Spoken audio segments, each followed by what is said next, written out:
할렐루야. 할렐루야. 가을은 독서의 계절입니다. 여름철에는 너무 덥기 때문에 책을 읽을 수가 없었지만은 요즘 이렇게 선선한 바람이 불기 때문에 아주 책을 읽기 좋은 그런 계절을 맞이하고 있습니다. 안중근 의사가 그런 얘기를 했습니다. 나는 하루라도 독서를 하지 않게 되면 목에 가시가 돋는다. 그런 말 한 적이 있습니다. 만약 우리 그리스도인들이 하루하루 성경을 읽지 않게 되면, 또 묵상하지 않게 되면 내가 영적으로 기가를 당하고 고통을 받는다고 한번 생각해 보십시오. 마치 목에 가시가 걸린 것처럼 그런 고통을 느낀다. 이런 사람들은 아주 영적으로 민감한 사람일 거예요. 영성이 살아있는 사람은 그렇게 될 줄로 믿습니다. 우리 하나님께서 우리 사람들에게 주신 여러 가지 선물이 많이 있지만 그 가운데 이 성경 말씀을 주신 것은 대단한 축복이에요. 우리 주변에 여러 가지 책들이 굉장히 많습니다. 그런 대부분의 모든 책들은 사람들이 쓴 책들이에요. 그러나 성경은 우리 하나님께서 사람들에게 성령으로 감동을 주셔서 쓴 책이기 때문에 이 성경의 저자는 우리 하나님이세요. 그래서 우리는 성경을 받아서 우리가 성경 말씀을 읽고 있는데, 이 성경 말씀은 책 중에 책이고 세계에서 가장 많이 읽어진 책을 꼽으라 그러면 베스트셀러가 바로 이 성경책입니다. 처음으로 성경이 출판된 다음에 지금까지 전 세계의 사람들이 성경을 읽은 사람들, 성경책이 보급된 것이 한 60억 권 정도 나갔습니다. 그 많은 사람들이 성경을 많이 대하게 됐다고 이야기하고 있습니다. 이미 세상을 떠나지만 엘리자베스 여왕, 영국의 여왕이 그런 얘기를 했습니다. 나는 영국을 버릴지라도 성경을 버릴 수가 없다. 그렇게 성경을 소중하게 그렇게 생각했던 그런 분입니다. 성경 말씀 가운데 요한계시록 1장 3절에 이런 말씀, 우리 한번 읽을까요? 시작. 이 예언의 말씀을 읽는 자와 듣는 자와 그 가운데 기록한 것을 지킨 자는 복이 나니 때가 가까움이니라. 미국의 사우스다코타 주에 가게 되면 르시모아라고는 유명한 그런 산에 가게 되면 세계에서 가장 거대하고 유명한 조각상이 하나가 있습니다. 그 산에는 미국의 대통령 가운데 가장 존경받는 유일한 4명의 대통령의 얼굴 거기다가 이렇게 조각을 해 놓았습니다. 이 화강암이 된 이 바위가 얼마나 높은가 하면 142m예요. 얼마나 큰 이런 바위인지 모릅니다. 얼굴 하나의 길이가 18m예요. 코가 6m예요. 눈이 3m예요. 이 엄청난 세계적인 그런 화강암 조각을 거기다가 만들어 놓았습니다. 근데 여기 나와 있는 4명의 그 대통령은 특징이 하나가 있습니다. 제일 첫 번째 대통령은 미국의 초대 대통령 조지 워싱턴 대통령을 거기다가 조각해 놓았습니다. 이 조지 워싱턴 대통령은 그가 취임을 할 때 성경책 위에다가 손을 얹고 오른손을 들어서 이렇게 선서했습니다. 성경이 아니면 세계를 올바르게 다스릴 수가 없습니다. 나는 이 성경에 의해서 이 나라를 다스려 가겠습니다.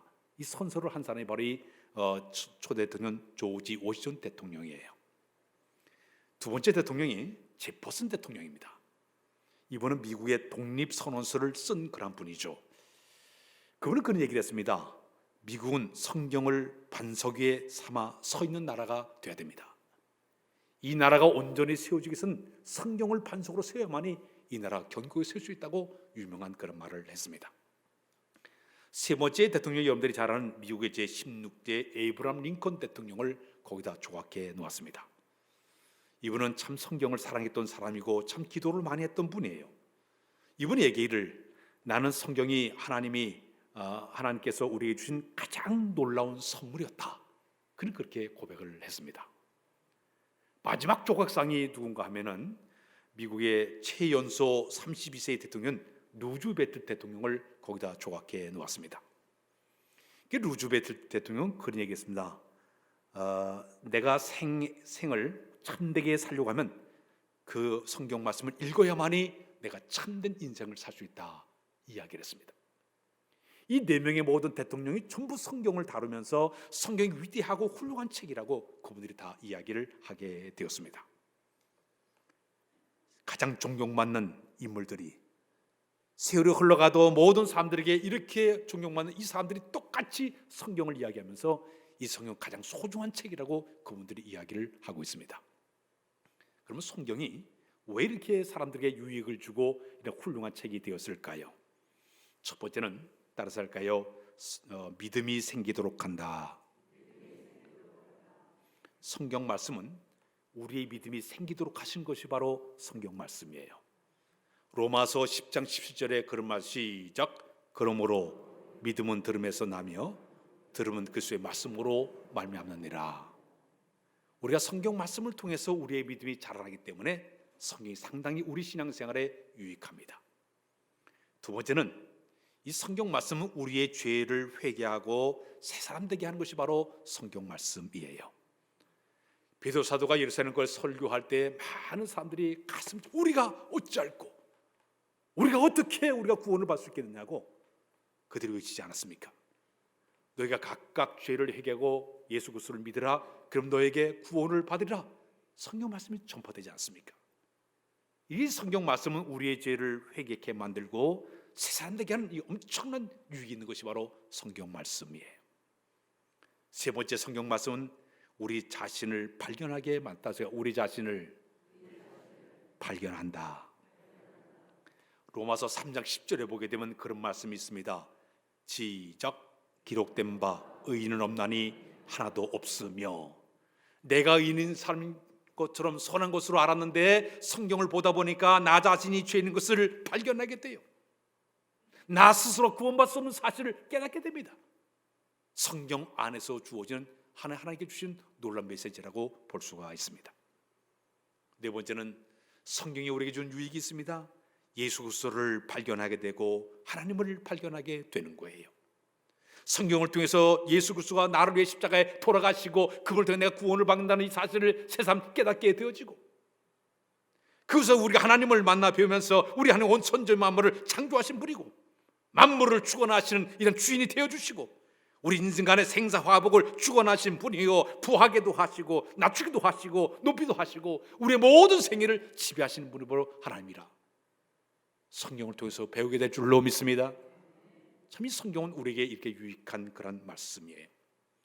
더 나아가서는 성경은 우리가 성경을 보다 보면 우리의 사명이 무엇인가 깨달을 수가 있습니다. 내가 성경 보던 가운데 나 자신의 사명이 무엇인가 발견하게 되고 우리 하나님을 열심히 경외하게 되고 나를 부신 하나님 뜻을 잘 깨달아서 그의 나라와 영광에 쓰임받는 사람으로 쓰임받게 될 줄로 믿습니다. 성경 말씀 속에서 내가 나의 사명을 깨닫게 되는 놀라운 것을 우리가 발견하게 되는 것입니다. 마지막에는 성경을 보게 되면 우리 마음에 기쁨이 충만하게 만들어 주십니다. 성경 말씀을 읽다 보면 내 마음에 참된 영적인 즐거움과 기쁨을 소유하도록 만들어 주십니다. 진리를 깨달을 때 오는 그 마음에 참된 즐거움과 기쁨이 우리 마음속에 찾아와요. 예레미야 15장 16절에 그런 말씀 시작. 만군의 하나님 여호와여 나는 주의 이름으로 일컬음을 받는 자라. 내가 주의 말씀을 얻어먹어 싸우니 주의 말씀 내게 기쁨과 내 마음에 즐거움이 오나. 내 마음의 기쁨이 샘솟듯 일어나고 이 즐거움 이 모든 것은 하나님의 거룩한 말씀이 우리 가운데 주어질 때 가능한 줄로 믿습니다. 시편 19편 7절 8절에 이런 말씀이죠. 시작. 여호와의 율법은 완전하여 영을 소생시키며 여호와의 증거는 확실하여 우둔한 자를 지혜롭게 하며 여호와의 교훈은 정직하여 마음을 기쁘게 하고 여호와의 계명은 순결하여 눈을 밝게 하시는도다. 참 이 성경 말씀은 우리에게 놀라운 즐거움, 기쁨 여러 가지를 우리에게 선물로 주고 있습니다. 특히 성경을 보게 되면 성경은 우리에게 여러 가지 역할을 하고 있습니다. 어떤 역할은 첫 번째는 성경은 우리 마음을 비추는 거울이에요. 그래서 거울이다. 여러분들 성경 말씀을 이렇게 보게 되면 그 말씀이 거울처럼 쭉 오늘 아침에 여러분들 교회에 오실 때 거울을 보면서 이렇게 머리도 다듬고 옷도 다듬고 이렇게 화장도 하고 그러지 않습니까? 성경 말씀을 내가 읽어가면서 나의 삶의 잘못된 부분들을 닦아내기도 하고 단정하게 내가 준비하기도 하고 이 모든 것이 바로 성경 말씀의 거울이에요.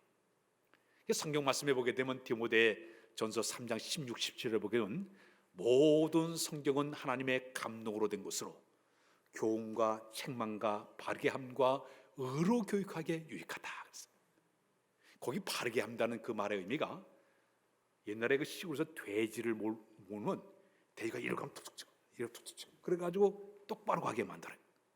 근데 하나님의 거룩한 말씀이 그런 역할을 해서 내가 죄 길을 빠지게 되면 톡톡 쳐가지고 올바른 길을 가도록 인도하는 것, 바른 길로 가도록 인도하는 것.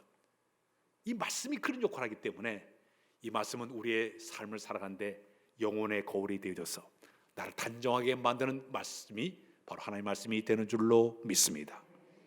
두 번째는 성경 말씀은 우리가 인생을 살아가는데 등불의 역할을 하고 있습니다. 옛날에는 그 우리나라가 지금은 이렇게 가로등이 많이 환하게 살고 있지만은 옛날에 제가 어릴 때만 해도 사람들이 너무 깜깜하게 살다 보니까 옛날 사람들이 이렇게 호롱불을 켜가지고 이렇게 어둠 길을 걸어갔습니다. 조금 세월이 흘러가니까 사람들이 이제 후레쉬를 켜가지고 환하게 비치면서 살아가고 있어요. 자, 사랑하는 여러분, 지금 이 세상은 죄악으로 깜깜해진 세상이에요. 어둠 세상을 우리가 살아가고 있어요. 이 죄악으로 같은 이 어둠 세상을 살아갈 때 우리가 어떻게 살아가야 되냐? 주의 말씀 따라서 한 걸음 한 걸음 걸어가면 의의 길로, 선한 길로, 구원의 길을 걷게 될 줄로 믿습니다. 그래서 시편 119편 105절에 그런 말씀이에요. 우리 시작. 주의 말씀은 내 발의 등이요 내 길의 빛이니이다. 등처럼 이렇게 비치고 이 어두운 죄악 세상을 살아가도록 인도하는 것이 바로 하나님의 거룩하신 말씀이에요. 세 번째, 하나님 말씀은 어떤 역할을 하고 있느냐? 우리의 영혼의 병을 고치는 명약이에요.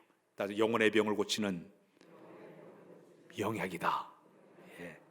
세상 어떤 그 약을 가지고 고치지 못하는 것도 구약 신약 말씀이 싹 들어오게 되면 우리의 영혼을 치유받게 될 줄로 믿습니다.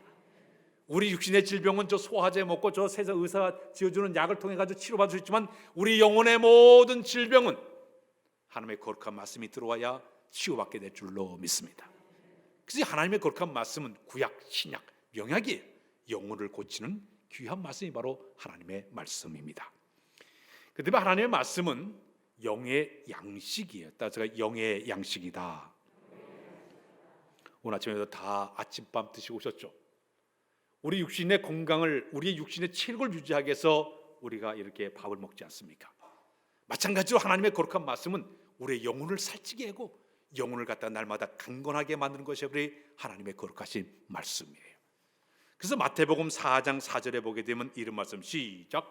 예수께서 대답하여 이르시되 기록되었을 때 사람이 떡으로만 사는 것이 아니요 하나님의 입으로부터 나오는 모든 말씀으로 살 것이라 하느니라 하시니. 우리가 이 세상을 살고 우리 그리스도인들은요 육신의 밥만 가지고 양식만 가지고 살 수가 없어요. 영혼의 양식 하나님 말씀 들어야만이 우리 영혼이 살아가게 될 줄로 믿습니다. 건강해질 줄로 믿습니다. 그래서 하나님의 거룩한 말씀은 바로 영혼의 양식이 되고 있습니다. 마지막, 하나님 말씀은 어떤 역할을 하냐?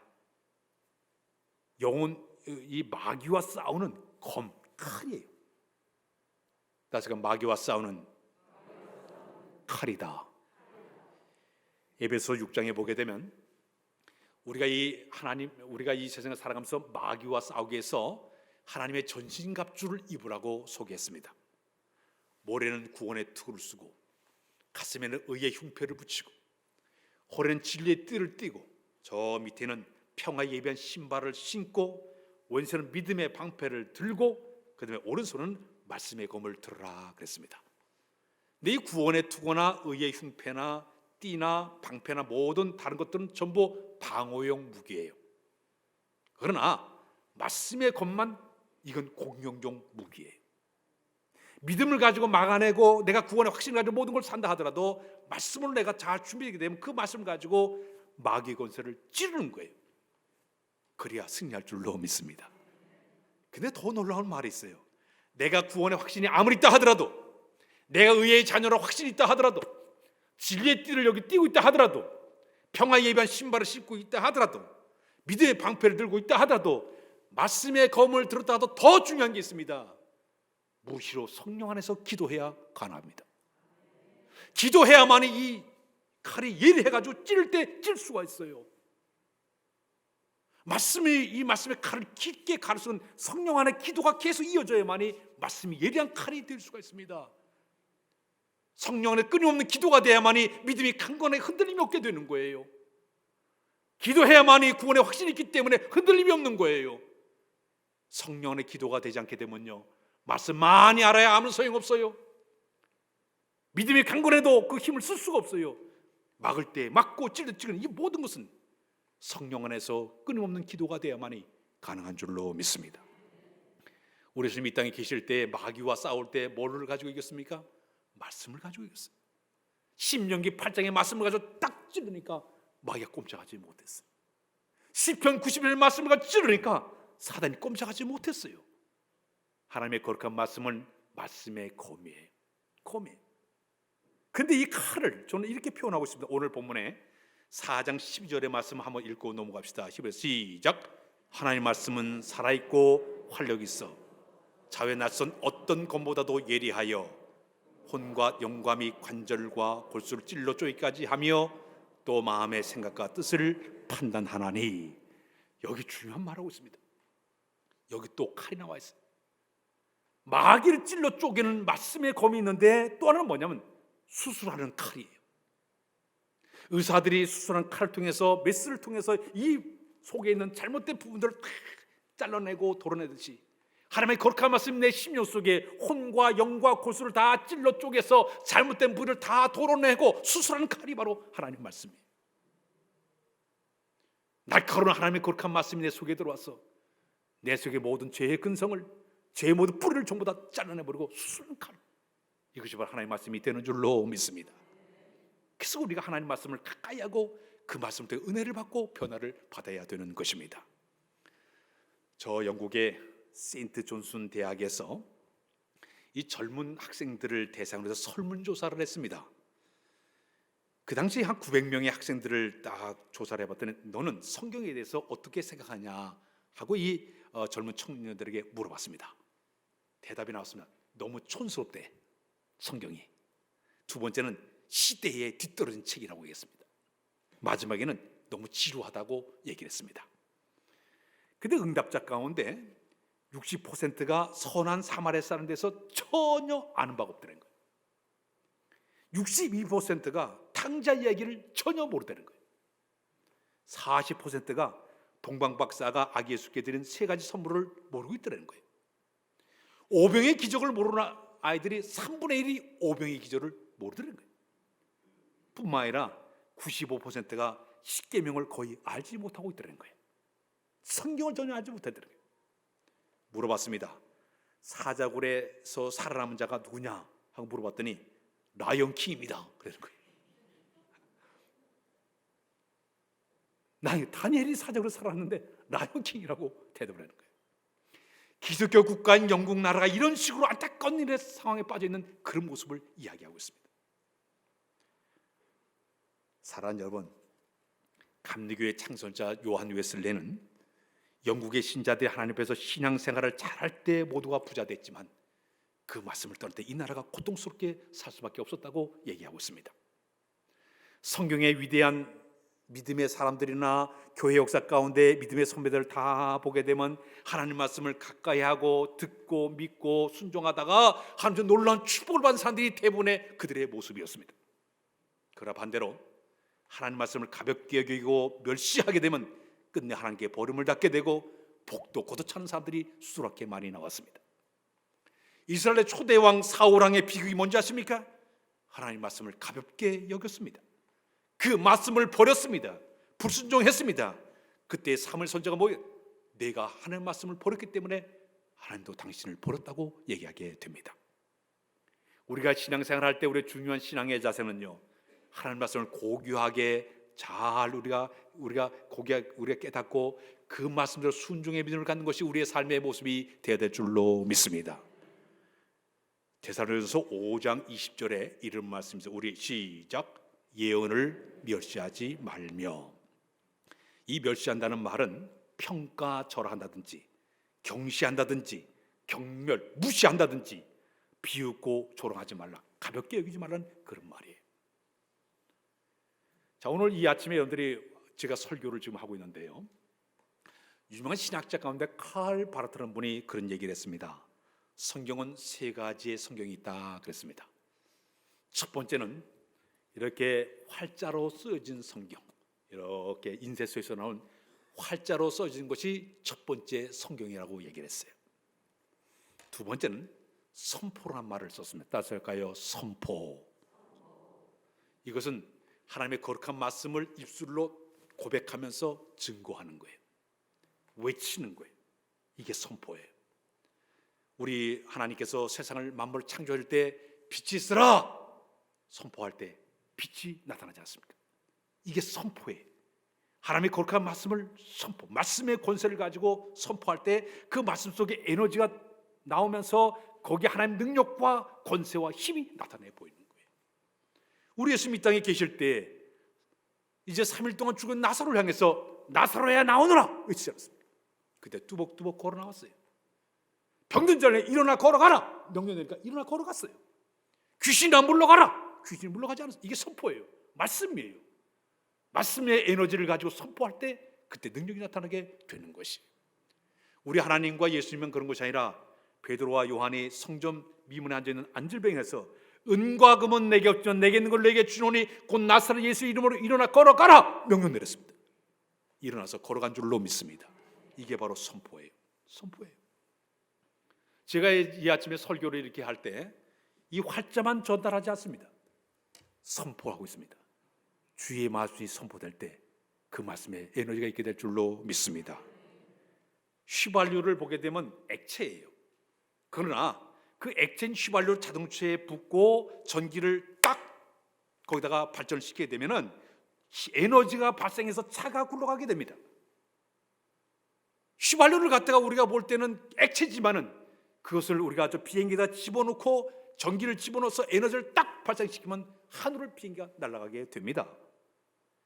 마찬가지로 하나님의 거룩한 말씀은 우리가 볼 때 아무것도 아닌 휘발유 같은 이 액체를 불가지만 그 말씀이 내 심령 가운데, 내 가정 가운데, 이 민족 가운데, 이 교회 가운데 그 말씀이 들어오게 되면 믿음의 선포를 통해서 기적이 나타나게 될 줄로 믿습니다.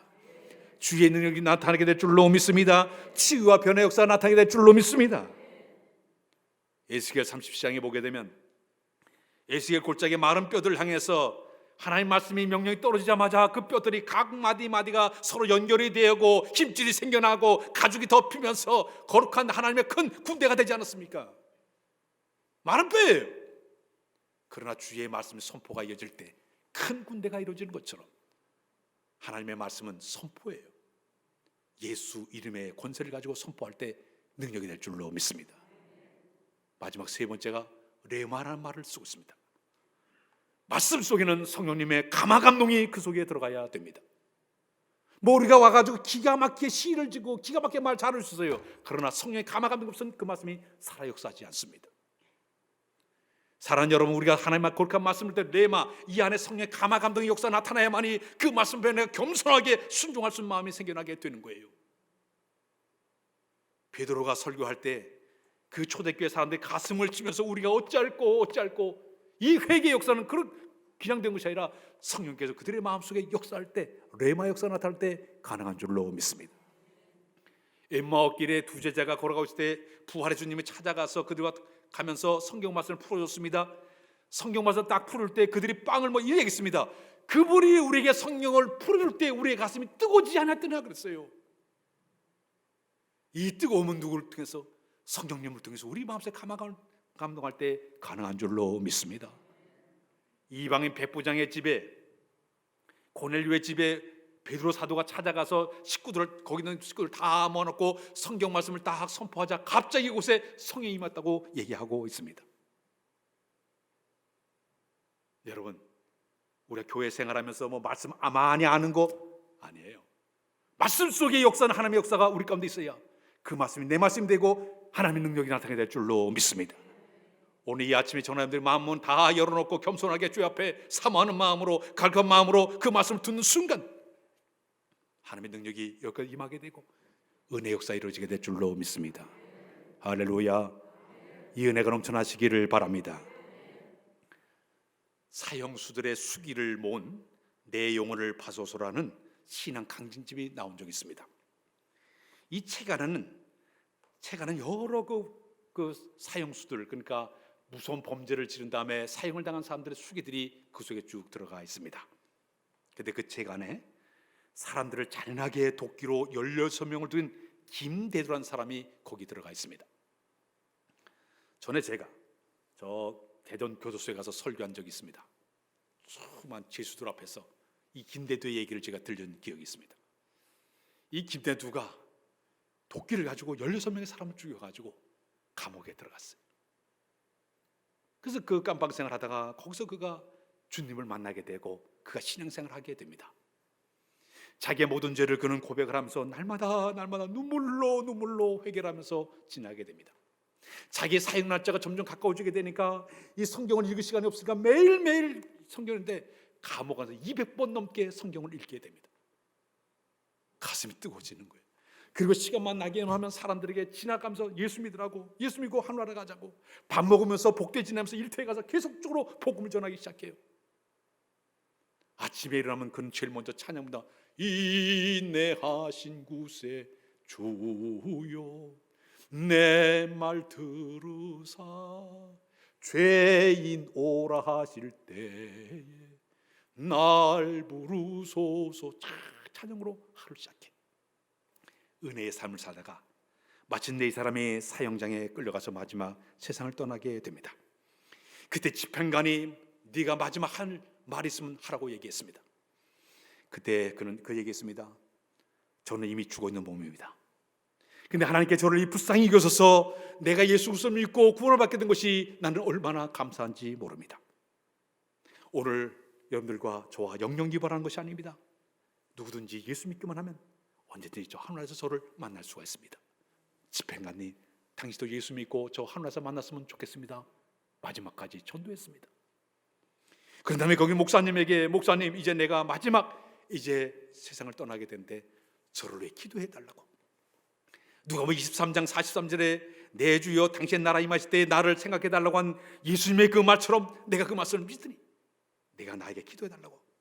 다 목사님이 기도하고 마지막 찬송을 부르면서 하나님께 그의 부름을 받았습니다. 여러분, 흉악한 죄인도 살인자도 말씀이 들어가니까 이런 놀라운 변화의 역사가 일어나게 된 줄로 믿습니다. 이게 바로 하나님의 역사예요. 우리 인간의 말로 설명하지 못한 것이에요. 이 돌같은 우리의 마음을 어떻게 녹여내고 어떻게 깨트려 버립니까? 주의 거룩한 말씀이 흘러들어야 가능한 줄로 믿습니다. 자, 그렇다면 우리가 이 성경을 어떻게 내 것으로 만들 수가 있을까요? 5가지 원리가 있습니다. 첫 번째는 따스할까요? 들으라. 아까 로마서 10장 17절에 그런 말씀이 있습니다. 시작. 그러므로 믿음은 들음에서 나며 들음은 그리스도의 말씀하면이라. 들어야 돼. 이제 TV에 보니까 광고를 자꾸 듣다 보면 머릿속에 딱 이게 딱 걸려요. 머리 아프면 펜잘 먹으라고, 개보리 먹으라고 자꾸 듣다 보니까 그렇게 되는 거예요. 이 아파 이같다니까 이게 사람들이 자꾸 듣다 보니까 뭔가 이게 걸리는 거예요. 성경 말씀도 자꾸 들어야 돼요. 새벽에도 나와 듣고 저녁에도 듣고 자꾸 듣다 보면 나도 모르는 가운데 내 믿음이 성장하게 돼요.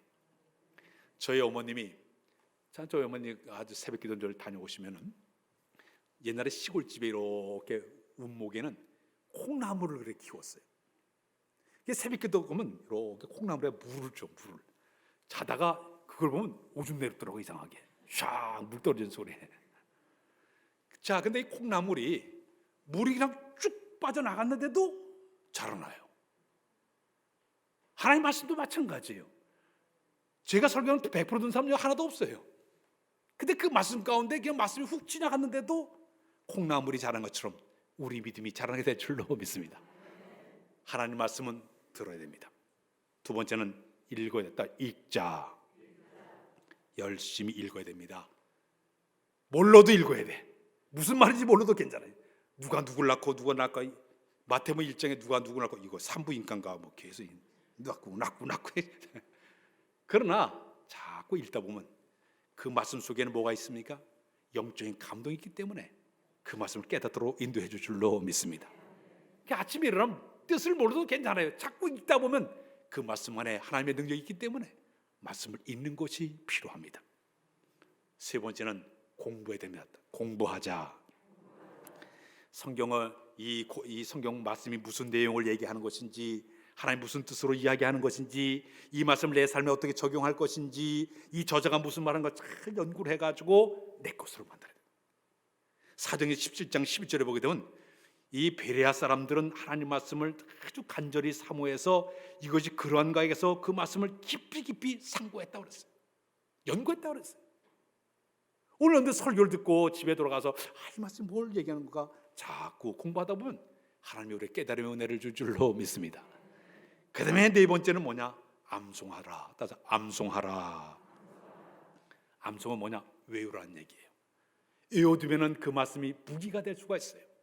기도할 때도 그 말씀이 탁 떠오르게 해서 그 말씀 붙잡고 기도하게 하지 않습니까? 옛날에, 지금 이제 제가 못해요. 옛날에 제가 머리가 비상해가지고 성경을 그렇게 많이 외웠어요. 우리 동료들이 전부 공부하는 데서 제가 성경을 제일 많이 외웠어요.